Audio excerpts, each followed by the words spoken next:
नमस्कार जी। कहानियाँ यादों की में आपका स्वागत है।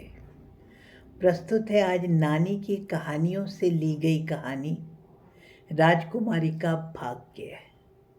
एक समय की बात है। एक राजा की 5 पुत्रियां थीं। राजा दूसरे देश में गया और जब वह आया तो वह अपनी बेटियों के लिए बहुत सुंदर सुंदर सामान, गहने, वस्त्र वगैरह लेकर के आया था। सब बेटियां बहुत खुश हुईं ये सब सामान पाकर। उन्होंने राजा को धन्यवाद किया और कहा, आपके ही भाग्य से हम लोग मौज कर पा रहे हैं, आप हमारे अच्छे पिता हो वगैरह वगैरह। लेकिन छोटी राजकुमारी ने सामान लिया और अकड़ कर अपने कमरे में चली गई। राजा ने कहा, क्यों, तुम्हारा भाग्य क्या मेरे से अलग है? मेरे कारण ही तुम मौज नहीं कर रही? भाई राजा तो राजा था, उसको चाटुकारिता की आदत थी ही। तो वो राजकुमारी अकड़ के बोली, जी नहीं, मैं तो अपने भाग्य का खाती हूँ और जो मेरे भाग्य में है सो मुझे मिल रहा है, मैं किसी के भाग्य से नहीं जी रही। राजा को बहुत गुस्सा आया। राजा ने कहा, कल हम जंगल में चलेंगे। ठीक है। दूसरे दिन दोनों जंगल में चले गए। दूर जंगल में उन्होंने देखा एक महल जैसा घर बना हुआ था। दोनों खड़े होकर देख रहे थे। इतने में राजकुमारी अंदर चली गई और दरवाज़ा बंद हो गया। राजा ने थोड़ी देर तो इंतज़ार करी, फिर जब ना दरवाज़ा खोला ना राजकुमारी बाहर आई, राजा तो वैसे ही गुस्से में था। उसने कहा, इसने अपने भाग्य का ही खाना है ना, अब इसको इसके भाग्य का ही खाने दो। ठीक है। वो अंदर गई, उसने देखा बहुत सारे कमरे। किसी कमरे में धन, अन्न, भंडार के भंडार भरे हुए थे, सब सामान था। और एक कमरे में एक बहुत सुंदर नवयुवक सुइयों से बिंधा हुआ था। उसने उस नवयुवक की एक सुई निकाल ली और इस तरह से ही वह उस घर में रहती रही। सब सामान तो था ही, वही उसने अपना भाग्य समझा और रोजाना एक सुई निकाल देती थी राजकुमार की। बस यही उसका एक पूरे दिन का, यही कुछ भी मान लो, वो ऐसे ही कर रही थी। तो अब उसने देखा राजकुमार की कुल 2-3 सुइयाँ रह गई थी और उसे वहाँ रहते हुए भी 12 बरस भी हो गए थे। तो उसने एक बार ऊपर से देखा, नीचे झांक करके। तो उसने देखा एक बंजारा जा रहा था, उसके साथ में 1-2 लड़कियां थी। राजकुमारी ने ऊपर से कहा, ओ भाई बंजारे, अपनी एक बेटी को मेरे साथ में भेज दे। बंजारे ने कहा, क्यों? उसने बोला, मैं इसके बदले में तुम्हें धन दूंगी, अशर्फियाँ दूंगी। बंजारे ने कहा, ठीक है।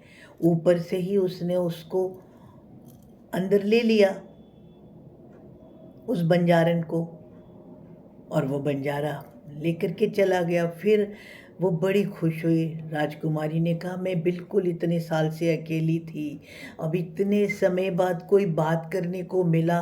तो राजकुमारी ने अपनी सारी आप बीती उसे सुना दी और फिर कहा, देख ऐसे ऐसे मेरा जीवन था, अब मैं ना नहाने जाती हूँ, इतने समय से मैं बहुत अकेली थी, आज मेरे को इतनी खुशी हो रही है।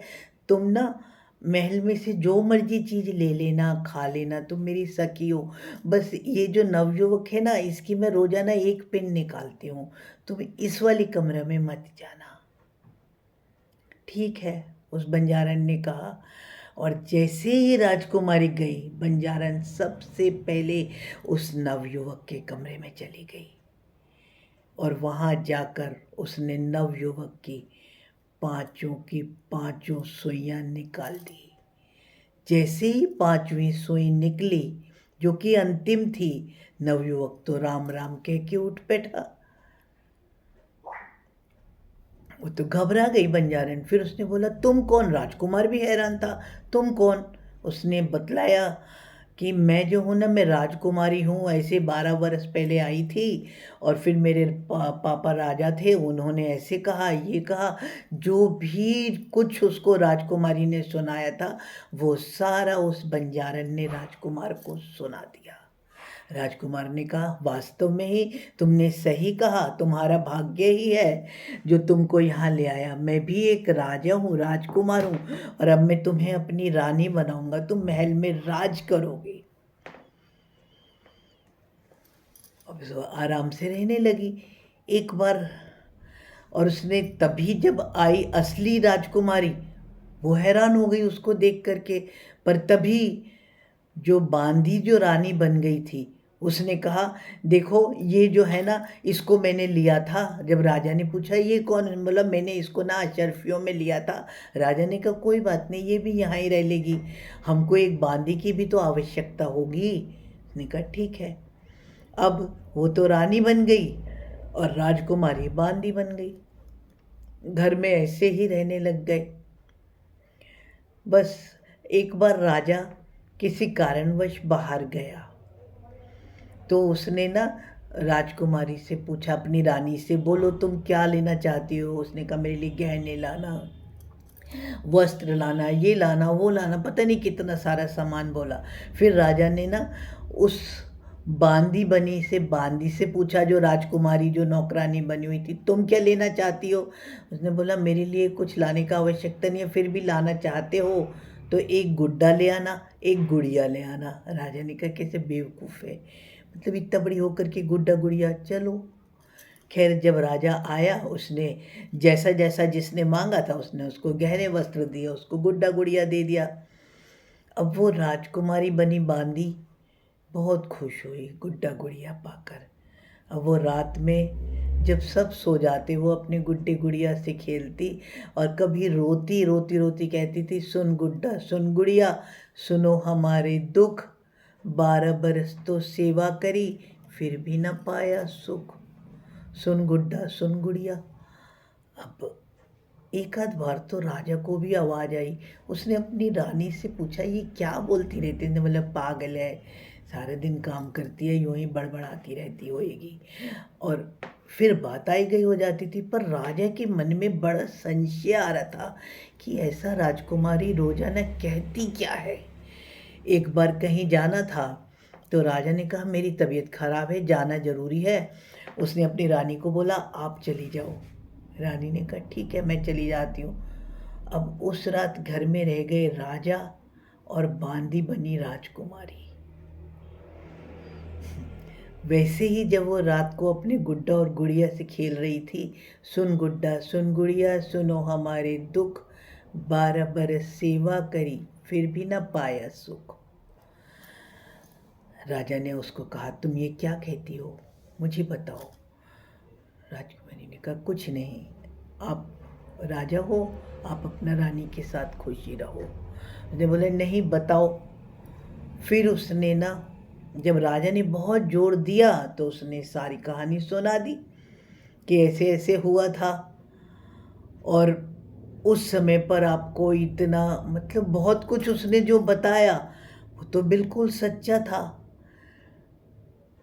तो राजा को समझ में आ गया कि ये सही कह रही है। राजा ने कहा तो फिर उन्होंने मेरे साथ में धोखा किया, वो धोखेबाज है। उसने बोला अब जो भी है मेरा भाग्य है, मैंने तो अपने पिताश्री को भी कहा था भाई मैं अपने भाग्य का खाती हूँ, मेरे भाग्य में ऐसा लिखा था सो हो गया। राजा ने कहा नहीं, तुम्हारे भाग्य में इससे नहीं लिखा, रानी तुम हो, वो धोखेबाज है। तो फिर जब वो आई बाहर से जहाँ से उसको जाना था, और आने के बाद में जब उसने देखा तो वो एकदम से समझ गई, वो जो रानी बनी हुई थी।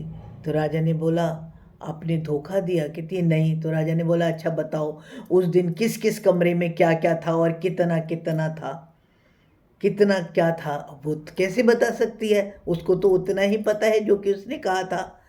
तो राजा ने कहा, फिर वो डर भी गई।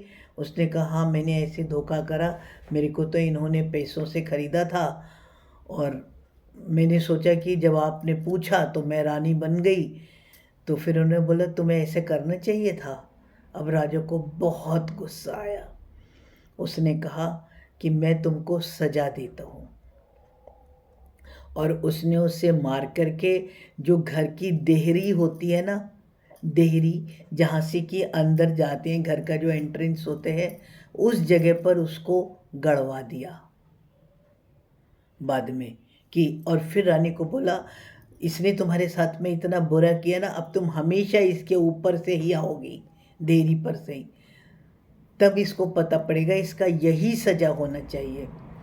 उसके बाद में हमारी नानी ने हमें कहा था कि कभी भी देहरी पर नहीं बैठना चाहिए। अब इस कहानी से उसका क्या संबंध है यह तो मुझे नहीं पता, परंतु जो बताया था सो मैंने आप सबके सामने प्रस्तुत करा। धन्यवाद जी। कहानी सुनकर आपके मन में कुछ भी भावना आए तो कृपया कमेंट्स में सूचित करें। धन्यवाद।